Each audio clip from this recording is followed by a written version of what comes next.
सिंध सस्ती थी विकामे नित नए नीलाम में। कॾहिं कहिड़े नाम में ऐं कॾहिं कहिड़े नाम में। लाड़काणे जात लीडर वात फाड़ियो वाक कन। धूड़ धोके में धणोली धारिया हित धाक कन। चीरियो से चिचरियो सांगिन जा सपना चाक कन। ओपरन आज़ारियूं आहूं अबाणन आम में। सिंध सस्ती थी विकामे नित नए नीलाम में। कोडिया कुर्सी संदा ऐं कौम जा कातिल करीब। हर ज़मा रहबर मिलिया आहिनि कौम खे रहज़न रकीब। जज थिया जल्लाद हित रत रात ॾींहुं रोए नसीब।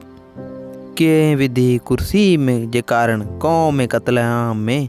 सिंध सस्ती थी विकामे नित नए नीलाम में। पंहिंजी ॿोली ॿोलियूं तां गुर्ज़ भाला गोलियूं। चप चुरे जेरो बरे चप चुरे जेरो बरे दिल दर्द कंहिंसां खोलियूं। खून मारुनि जे मंझां हित खेॾजनि थियूं होलियूं। क़ौम जा कातिल था ॾिसजनि ऐश ऐं आराम में। सिंध सस्ती थी विकामे नित नए नीलाम में। कॾहिं कहिड़े नाम में ऐं कॾहिं कहिड़े नाम में।